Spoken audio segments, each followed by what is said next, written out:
Welcome back to the Sonder Cast, the podcast where we explore everyday life, culture, and language to help you grow your English skills one story at a time. I'm Kayla. And I'm Adam, and we are so happy to have you with us today. We've got a warm, personal episode ahead. But before we dive into today's topic, Kayla, don't you have something exciting to share? Yes, I'm really excited about this. So, for all our listeners who want to improve their English with real conversations and useful learning tools, we've just released our brand new ebook called English Unlocked Steps. It's designed especially for English learners who want to build confidence, expand vocabulary, and understand natural conversations like this one. Each chapter is built around the kind of English you hear here on the podcast, with tips, exercises, and even word banks to help you follow along more easily. If you enjoy the Sonder Cast, this ebook will take your learning even deeper. You can grab it from the link in the description. Love that. Okay, let's get into today's episode. What's a tradition in your family? This is a big one for me. Traditions can be small or big, but they hold a lot of meaning. So, Kayla, what's a tradition in your family? Oof, so many to choose from.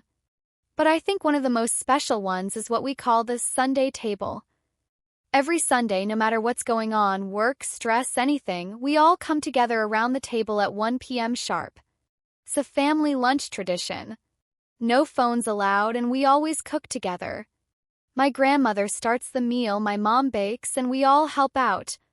That sounds like something out of a movie. So it's not just about the food, right? Exactly. It's about connection. It's where stories are told, family news is shared, and even arguments happen. But we always leave the table feeling closer.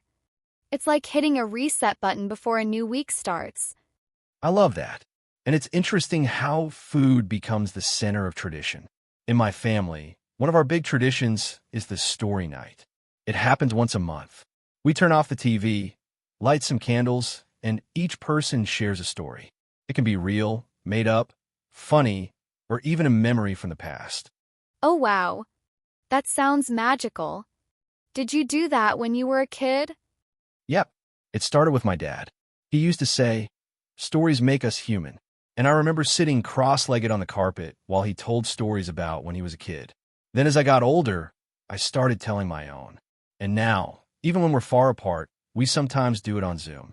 That is so beautiful. It's not just storytelling, it's memory building. Do you think these traditions shape who we are? Absolutely. They're like emotional landmarks, right? You remember where you were, how it felt, who was there. They give rhythm to life, especially in families. What about you? Do you think you'll continue your Sunday table when you have your own family? I think so. Maybe not every Sunday, but I'll definitely try to create that same feeling of pause and connect. Even if it's just once a week or once a month. You? Same here. I want my kids to grow up with that sense of story and voice, of knowing their stories matter, even the small ones. It's interesting, too. Every culture has its own traditions. Some are religious, some are seasonal, some are unique to just one family. Exactly. And for our listeners learning English, talking about family traditions is a great way to connect with others and share your culture. It's also a great speaking exercise. Think about it. If someone asks, "What's a tradition in your family?" What story would you tell? That's your challenge for the week. Write it down, record yourself saying it, or share it with a friend. And if you need vocabulary help or sentence structures, remember our ebook English Unlocked Steps is packed with tools to guide you. All right, friends, that's all for today's episode. Thanks for listening to the Sonder Cast. We hope our stories inspired you to think about your own family traditions and maybe even start a new one. Until next time, keep learning, keep growing, and keep unlocking your English one step at a time.